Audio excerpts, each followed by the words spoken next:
Right, I haven't actually done an explaining video on this one yet, so I'm going to explain what we've got going on here and why we've got this set up for this house. So this house has 2 bathrooms. So we've got a Ideal Vogue Max 40 kilowatt combi boiler in here. And there's a little cloakroom toilet downstairs as well. There's quite a few radiators in here and a large system. So the house is actually quite big. They're having a loft done on top. They've got quite a big first floor and a large downstairs. So we've put in a slightly larger heating pump to make sure it gets where it needs to. We've put a low loss header in as well because we like to separate the two. So the pump inside the boiler is okay.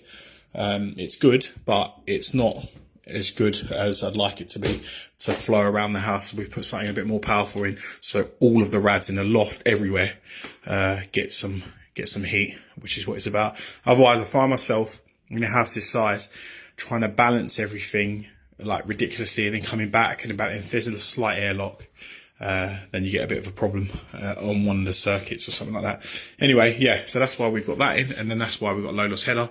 The low loss header, I'll go into depth about that, but basically it gets rid of the air there, and then you've got dirt separator at the bottom here. So air goes through the top, which is the main component at first.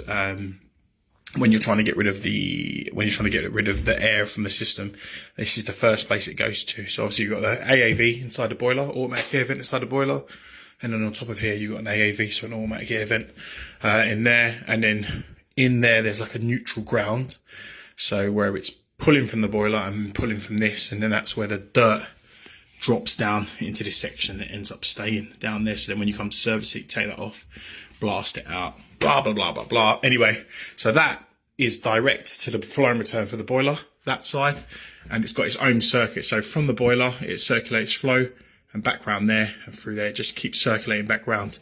And then this side is for the heating side, so it flows through here and then returns back there, so it just sort of circulates, basically mixing waters here.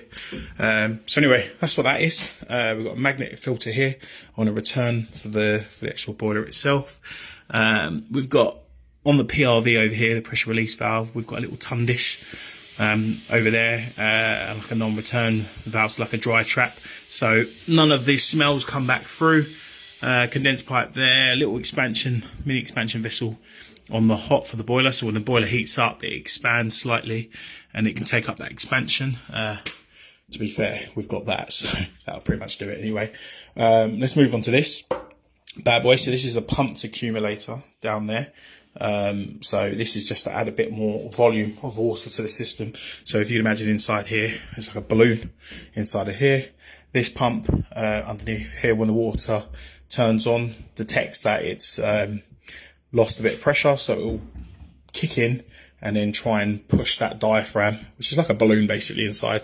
We'll try and push it up as much as possible, and then when it gets to the correct pressure, the pump will turn off, and then that will push back. So anytime you'll turn on the taps or anything like that, that will be pushing back to give you as much water as possible. So this gives you like a large volume of water, because in this house they didn't want a hot water cylinder or a boiler. There's not loads of space for it.